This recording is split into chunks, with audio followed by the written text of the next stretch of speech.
쓴 제 책인데도 불구하고 제가 직접 읽어보려고 하니까 쉽지 않더라고요. 되게 오랜만에 텍스트를 읽는 연습도 하고 너무너무 좋았습니다.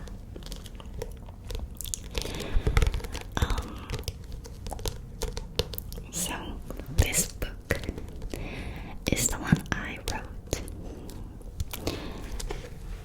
I and my crew used worked on. It's just been released, and I'm gonna read an episode for you tonight from this book. Well, I don't think I'm gonna add subtitle when I read it, because I actually want you to subscribe to my English Moonlight Story Theater channel. If you subscribe to the channel and wait for the exact episode to be uploaded, then by the time you can understand what the story means perfectly, okay?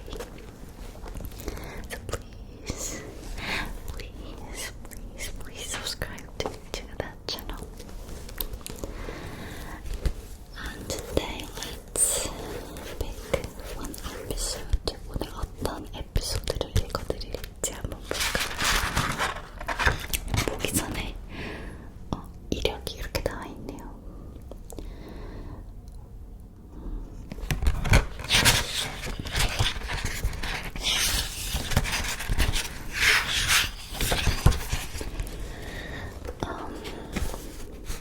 이렇게 목차가 있는데요. 이 중에서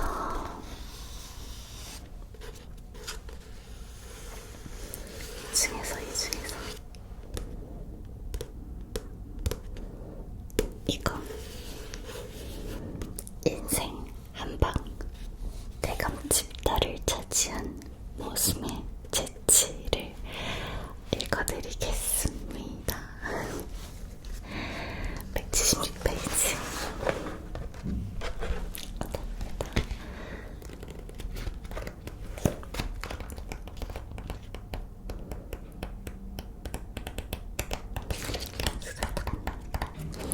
여러분, 직접 책을 구매하지 않으셔도 그 근처 도서관 같은데 사입 신청을 하실 수가 있어요. 근데 그렇게 하셔서 대여해서 보셔도 됩니다. 이 출판 시장을 아는 분은 아시겠지만 솔직히 책은 돈은 안 됩니다. 전혀. 사실상 마이너스. 근데 그냥 저는 제 동생도 딸을 키우는데 아이한테 영상보다는 글을 보여주고 싶어 하더라고요. 그래서 그런 의미에서 도서를 제작을 한 거니까 많이 봐주셨으면 좋겠어요.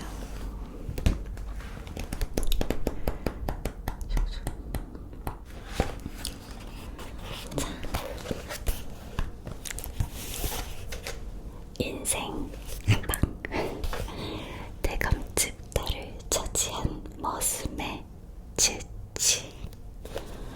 대감집 딸을 어떻게 감히 머슴이 차지했을까 궁금하시죠? 옛날 한양 어느 마을에 김대감이 살았다. 그는 높은 벼슬자리인 재상을 지냈으며 매우 부자였다. 김대감은 벼슬에서 물러나 집에 있는 시간이 많아지면서 영 심심해서 견딜 수가 없었다. 그는 재미있는 이야기 듣기를 즐겼는데 주변에서 흔히 보고 들을 수 있는 이야기는 이제 하도 많이 들어 웬만한 내용에는 만족하지 못했다. 그렇다 보니 김대감은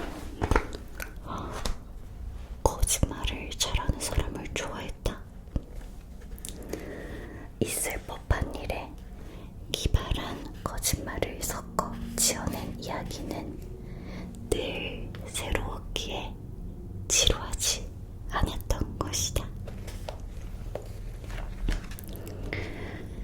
김대감은 집에 찾아오는 사람이 있으면 누구든지 붙들고 재미있는 이야기가 없냐고 물었다.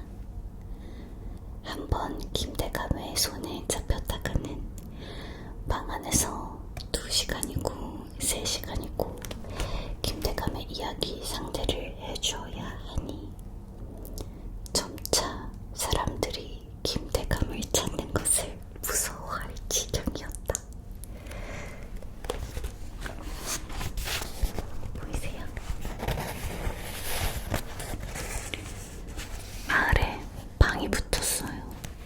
방을 보면 거짓말을 가장 잘하는 사람이 있으면 외동딸의 사위로 삼겠다. 점차 찾아오는 이들이 줄어드니 김대감은 더더욱 무료함을 견딜 수 없었다. 그러다 한 가지 꾀를 내었다. 그에게는 외동딸이 있었는데 외동딸의 사윗감을 구한다는 미끼로 방을 낸 것이었다. 김대감은 거짓말을 잘하는 사람을 사위 삼겠다고 광고를 냈다. 이 양반이 이 김대감 양반이. 사람들은 그 광고에 나와 있는 특이한 사윗감 조건을 보고 의아해했다. 아무리 거짓말을 좋아해도 그렇지 하나밖에 없는 딸을 거짓말쟁이에게 시집 보내겠다니 참 별일이 다 있네. 그런데 거짓말이 그래봤자 다 거짓말인데 어떻게 누가 더 거짓말을 잘하는지 우위를 가린다는 거요. 일단 김대감에게 10냥을 내고 3가지 거짓말을 할 수 있다고 하는데 3가지 거짓말 중 하나라도 그건 터무니없는 거짓말이다 하고 인정을 받아야 한다고 하더군. 그러니까 절대 참을 수 없는 거짓말을 해야 한다 이 말인가? 그래도 말일세 결국 김대감이 그건 참이다 하면 인정을 못 받는 건데 그러면 김대감 마음대로 아닌가? 아니 그것까지 내가 어찌 아는가? 내가 김대감도 아닌데 김대감한테 직접 물어보게. 궁금하면 자네가 10냥 내고 한번 사윗감에 도전해보든가. 이 사람아 10냥이 누구 집 개 이름도 아니고 됐네. 제3까지 지낸 김대감의 외동딸과 결혼할 수 있다는 광고를 보고 전국 팔도에서 많은 이들이 몰려들었다. 말만 잘하면 대감집 사위가 될 수 있다고 하니 다들 이런저런 기발한 이야기들을 늘어놓았다.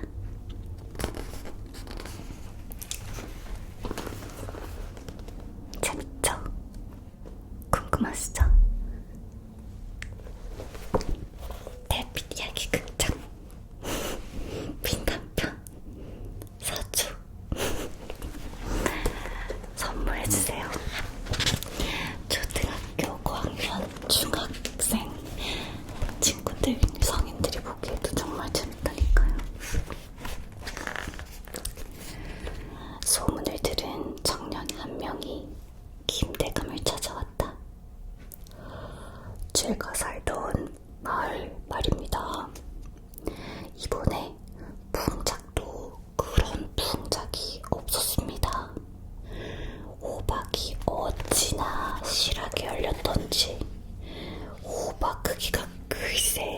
송아지만 했죠.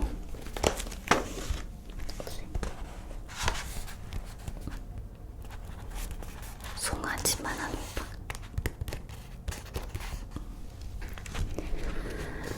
아기 송아지가 자기보다 더 큰 호박을 보고 겁을 먹어서 엄마 소한테 가서 울고불고 하지 뭡니까? 그 커다란 호박, 나도 알지. 그거 참말이지.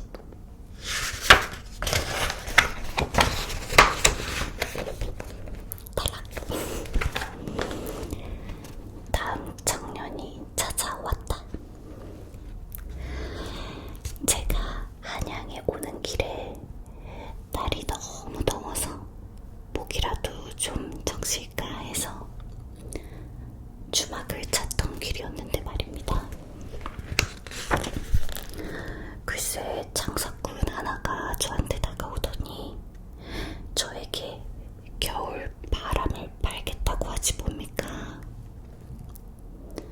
얼마입니까? 물으니 하는 말이 원래는 100냥도 더 받는데 저는 처음 보는 나그네이니 특별히 5냥에 팔겠답니다. 터무니없는 말을 하는 데다가 너무 비싸게 판다고 말하며 제가 그냥 지나가려 했더니 저한테 어디로 가냐고 물어보았습니다. 제가 한양으로 간다고, 한양 김대감댁으로 간다고 하니 갑자기 5푼에 팔겠다 하지 않겠습니까? 일단 한번 써보고 좋으면 한양에 널리 자신이 겨울 바람을 파는 것을 알려달라고요. 김대감님께도 꼭 전해달라고 했습니다.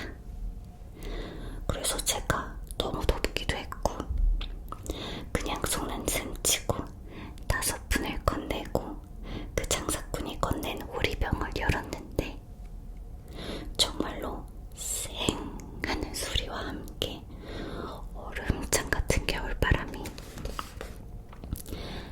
제 얼굴을 쓸고 지나가는 것이었습니다.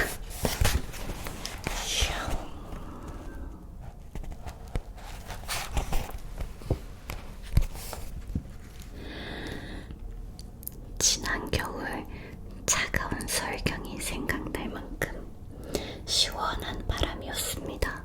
정말 기가 막힌 일이었지요. 덕분에 대감댁에 오는 동안 더위를 잊고 올 수 있을 만큼 엄청난 물건, 아니 바람이었습니다.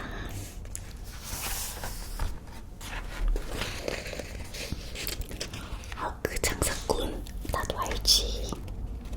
그거 참말이지. 그 양반이 바람을 모은 비법이 커다란 대야를 사서 한라산 꼭대기에서 맞바람을 잡는 것이라지. 바람이 많이 부는 겨울마다 아주 고생이라지. 탈락. 또 다른 청년도 거짓말을 들어놓았다.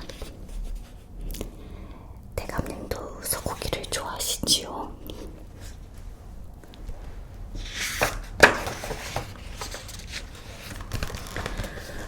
소고기가 참 맛이 좋은데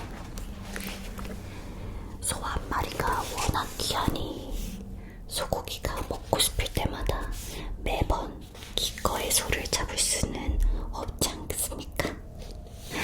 실은 저희 집에는 소가 딱 한 마리 있는데 저희 가족은 제가 태어났을 때부터 지금까지 그 소 한 마리에서 나오는 소고기로 모든 가족이 배불리 먹어오고 있습니다. 방법은 소한테 그물을 씌워놓는 것입니다. 그물을 씌워놓으면 소가 그물 안에서 움직이다가 그물 밖으로 몸의 일부를 쏙 내밀게 되는데 그렇게 그물 밖으로 나온 고기만 잘라서 먹는 것입니다. 고기를 먹고 나서 다시 소를 살피러 가보면 소는 아무 일 없었다는 듯 온몸이 멀쩡하게 있었지요.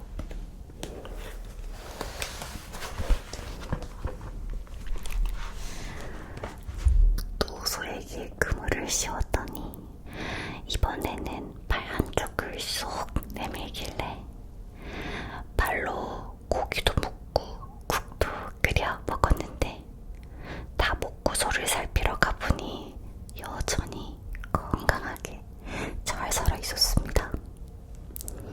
잘라먹은 다리도 멀쩡하게 붙어 있었고 말이죠.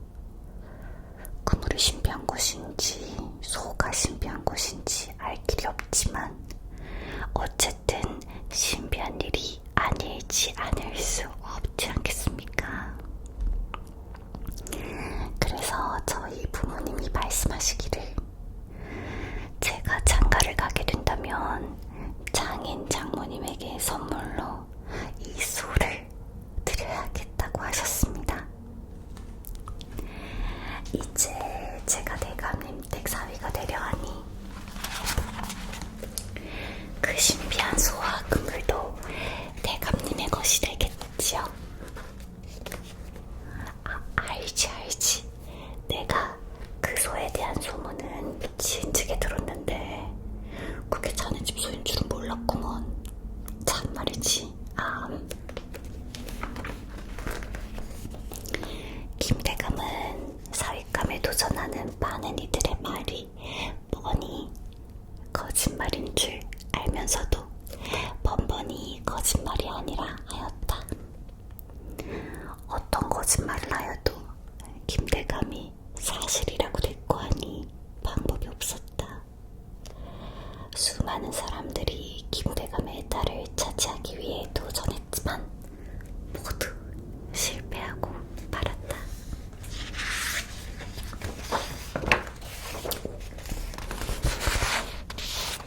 누가 또 찾아왔어요.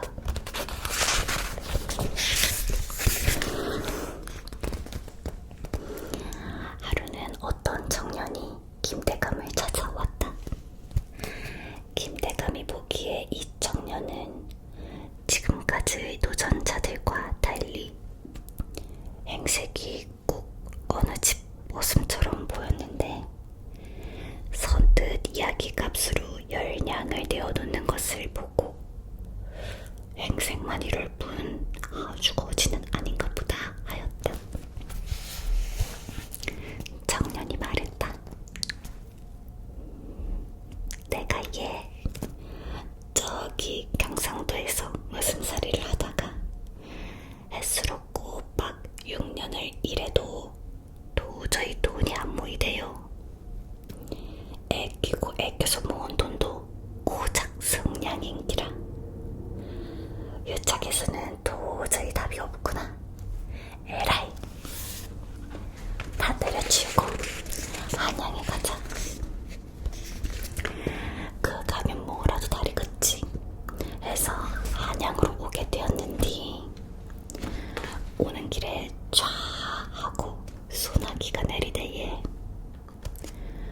어디서 비를 피하나 하고 보니까 커다란 돌미륵이 하나 있는데 그게 얼마나 큰지 비를 피할 수 있겠더라고. 그 돌미륵 뒤에 꼭지에 가서 요렇게럼 쭈그리고 비를 피하다 본게 조금 있으니 소나기가 그쳤지. 근데 비가 살짝 그치나 싶은 게 돌미륵 쪽으로 사람들이 하나 둘 오대에 이렇게 살짝 보니까 글쎄 곱게 소복을 입은 아낙네 하나가 미륵 입안 깊숙한 데다가 돈을 한 주먹 꽂아 넣고는 미륵님 아들 하나 만나게 해주이소 하면서 절을 하고 가는 기라. 다른 사람들도 다 극하는 기라에 돌미륵 입안에다가 돈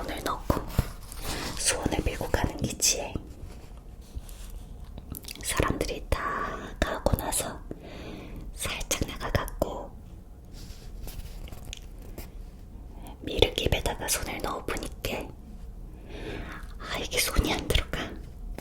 도저히 손은 안 들어가더라고 얘. 그래갖고 내가 돈 성량이 있으니까 일단 장에 갔어. 장에 가서 뭐를 샀냐 하면은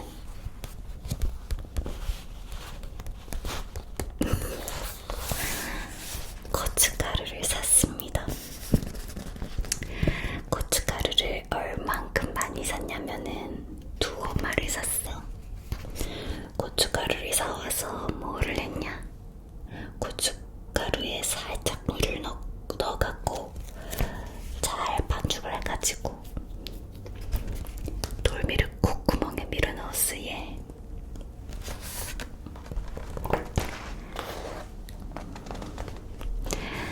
아따, 콧구멍도 얼마나 큰지 고춧가루 2마리 싹 다 들어가더라고 얘. 싹 밀어 넣자니까 처음에는 미르기 끄떡도 없나 싶더니만 조금 있으니까 막 몸을 움찔움찔해. 그러더니만은 코가 맵고 따가운지 몸을 굽신굽신 움찔움찔하더만은 아치 하고 기침을 하더라고 얘.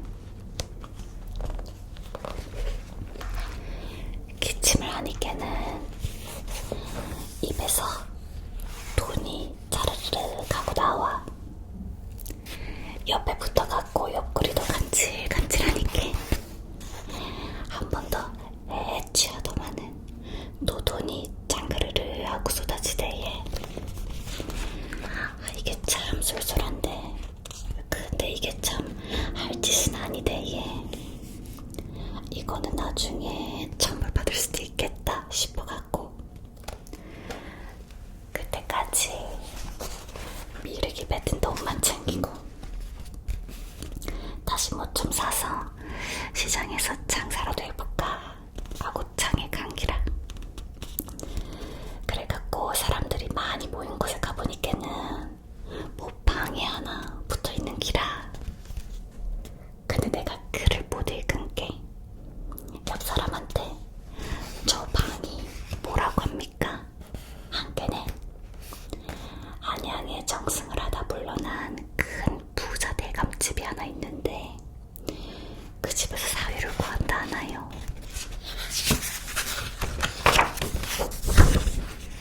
다른 조건 아무것도 필요 없고 돈 10냥 내고 거짓말만 잘하면 된다 하니 네 이거다 싶더라고. 그래가지고 바로 온 기라 얘.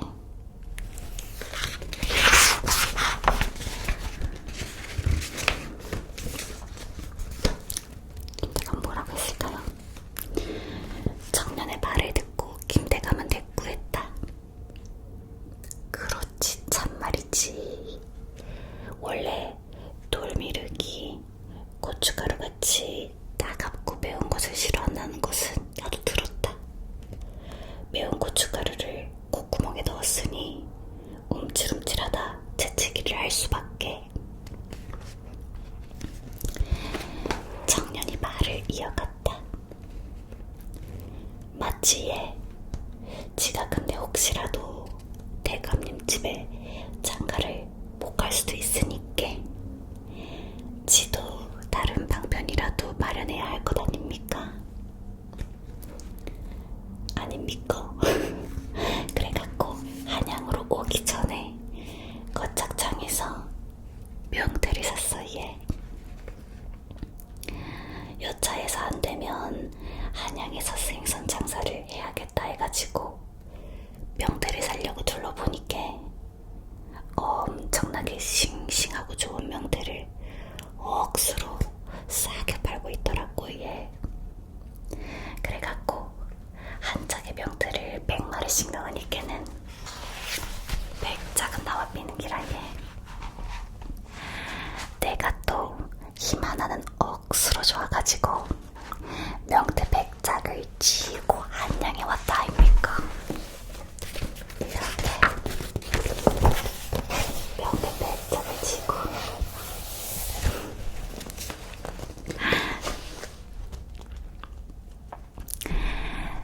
여와가 장사를 함해 봤는데 아이고 한양은 진짜 다른 기라. 불티가 나게 팔려나가는데 고향에서는 6년을 일해도 성냥밖에 안 모이더만은 여서는 하루만 일해도 수십 냥이 고마 벌려 피는 기라에. 벌린 돈 가지고 또 명태를 사고 팔고 하니까는 아이고마 돈이 너무 많이 들어갔다 나갔다 하는 바람에 고마 정신이 없을 지경인 기라에. 근데 그 와중에 한양 사람들은 와 이리 외상을 많이 하는겨.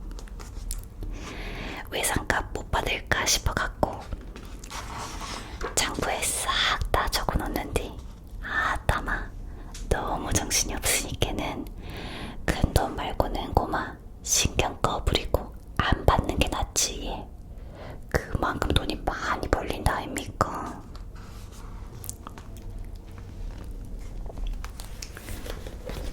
명태 장사하는 청년. 김대감은 고웃음이 났다. 청년의 행색은 아무리 보아도 크게 돈을 버는 장사꾼처럼 보이지 않았다. 청년의 첫 말맞다나 겨우 10량을 모아서 상경한 시골 머슴 같았다. 그렇지 참말이지. 나도 젊었을 적에는 힘이 좋아서 생선 100짝을 거뜬히 들었다네. 장사가 잘 된다니 그거 참 잘 된 일이로구먼. 아무리 바쁘고 정신이 없어도 큰 외상값은 꼭 빼놓지 말고 받게나. 이대로 탈락하는 걸까요? 그러자 청년이 말했다. 맞지 얘. 장부를 적어놔서 망정이지. 안 그러면 진짜로 한양에서 눈 뜨고 고베이겠더라고 얘. 지가 혹시나 돈 못 받을란가 해가지고 장부 하나는 확실하게 적었는디 여기 안 보이소? 청년이 주머니에서 부스럭부스럭 장부를 꺼내 펼치며 말했다. 여기 보면은 대감님 댁도 적혀있지 얘. 지한테서 명태를 제일 많이 사가면서 그 돈을 외상 건 집이 대감님 집이라 얘.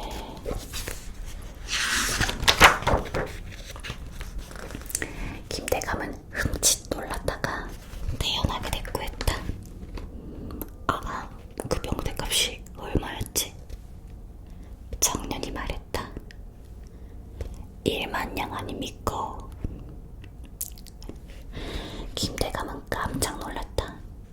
청년은 능청스러운 표정으로 말했다. 대감님, 지한테 만냥 갚으셔야 하지 예. 빨리 주이소. 김대감은 아무 말도 하지 못했다. 김대감이 청년의 말을 터무니없는 거짓말이라고 하자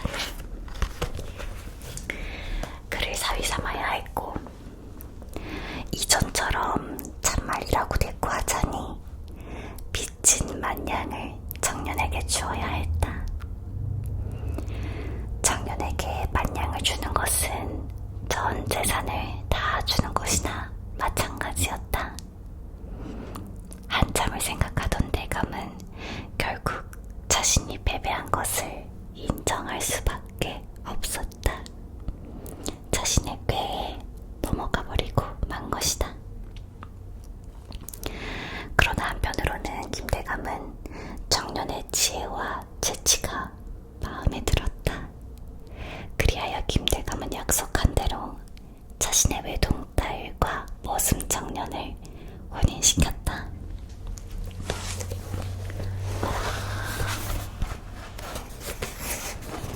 결혼했습니다. 시골에서 갓 상경한 청년이 말솜씨 하나만으로 대감집 외동딸을 차지한 것이다. 이후 김대감은 무료할 때마다 사위에게 말동무를 청했고 사위는 기발한 이야기들로 장인어른을 즐겁게 해주었다. 진짜. 다음 이야기는 뱀여인과 영물바위인데 이건 직접 읽으셔야 돼요. 보자. 어떤 이야기들이 들어있냐면요.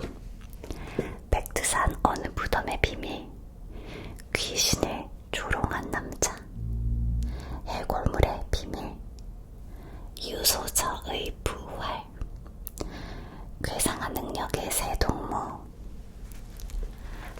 말하는 거북이와 효자,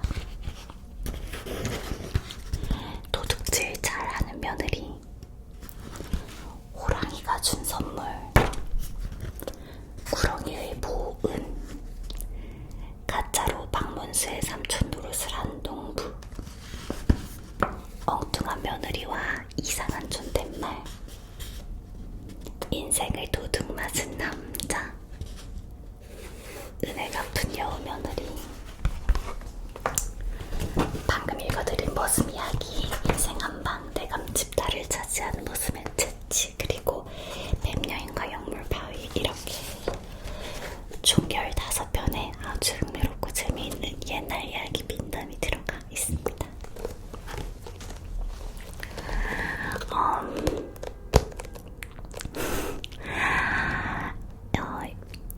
저는 이제 대본을 쓸 때 근 몇 년 동안 우리나라에 기록되어 있는 토막토막 옛날 이야기들을 정말 많이 찾아보고 그 이야기들의 엉성한 부분들을 메꾸고, 또 이야기가 조금 어색하다 싶으면 각색도 하고 그런 작업을 해오고 있는데요. 저는 이거 떨어졌다. 어머나, 이거 스티커인데. 저는 학창시절 때 국사가 되게 어려웠거든요. 너무 힘들었어요.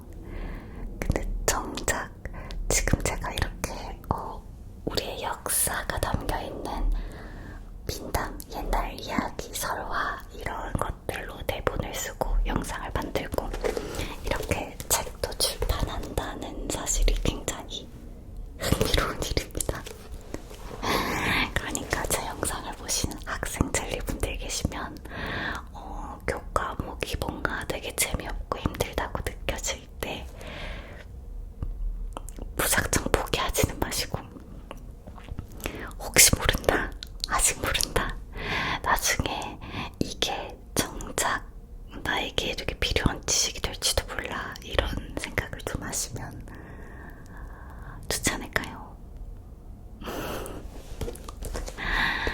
그럼 젤리 여러분, 달빛 이야기 극장 민담편 도서 많이 사랑해주세요. 많은 관심